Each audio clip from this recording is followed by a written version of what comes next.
Setiap rakyat Indonesia pasti memiliki cita-cita dan tujuan, yaitu terciptanya masyarakat yang terlindungi, sejahtera, cerdas, dan berkeadilan. Yang kini dikenal sebagai cita-cita dan tujuan negara yang tercantum dalam pembukaan Undang-Undang Dasar 1945.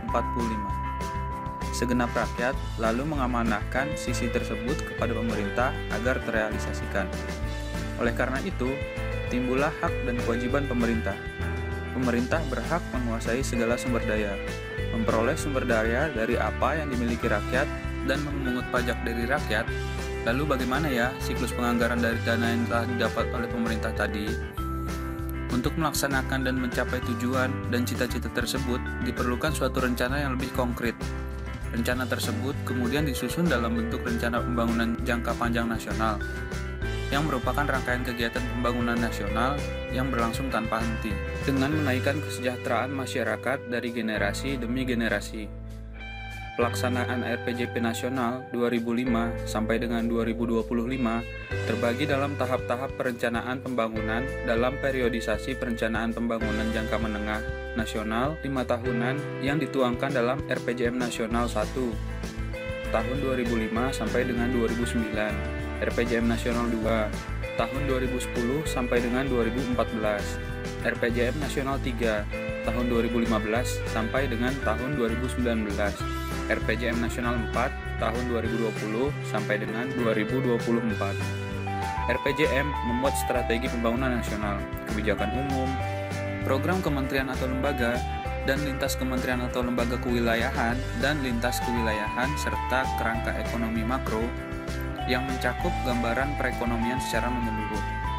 RPJM sebagaimana tersebut di atas dalam level pemerintah, kemudian dijabarkan ke dalam rencana kerja pemerintah yang merupakan rencana pembangunan tahunan nasional.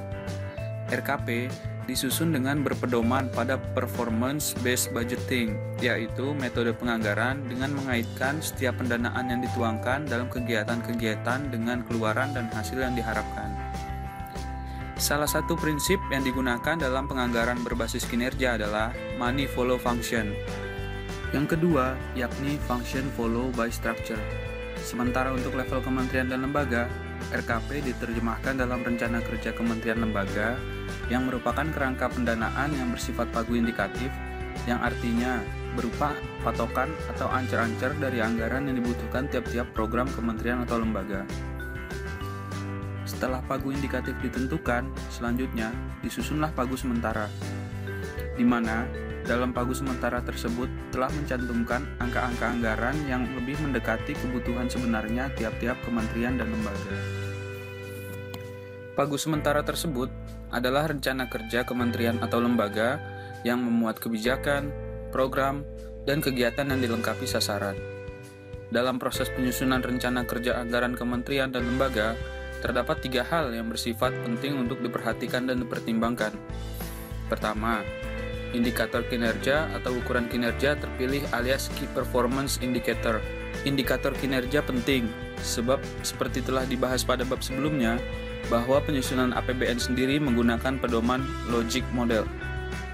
Model logika atau logic model adalah gambaran ringkas yang menjelaskan hubungan antara input, output, dan outcome.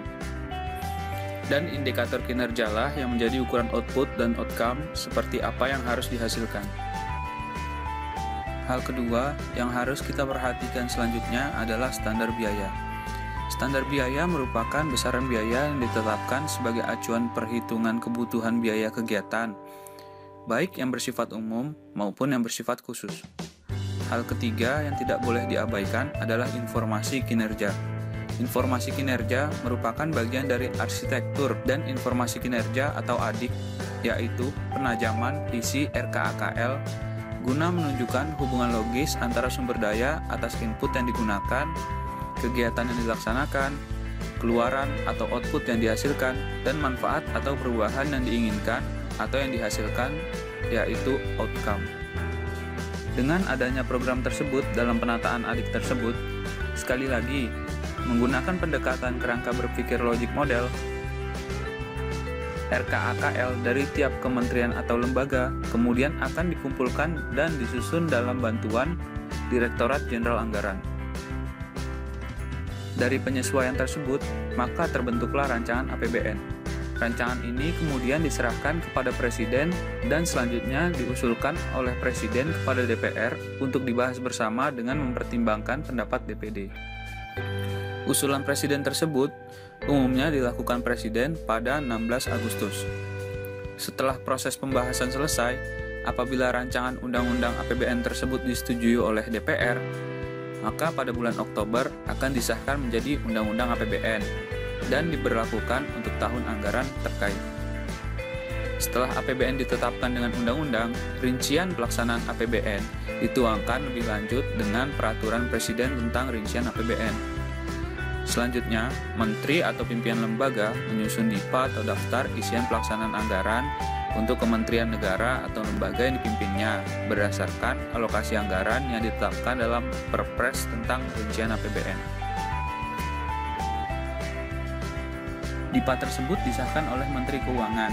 Kemudian, berdasarkan DIPA yang telah ditetapkan, dilakukanlah proses pelaksanaan anggaran. Setelah itu dilanjutkan dengan proses pelaporan dan pertanggungjawaban pelaksanaannya. Kemudian, hasilnya dijadikan dasar pertimbangan untuk menyusun rancangan APBN periode berikutnya sehingga terbentuklah suatu siklus.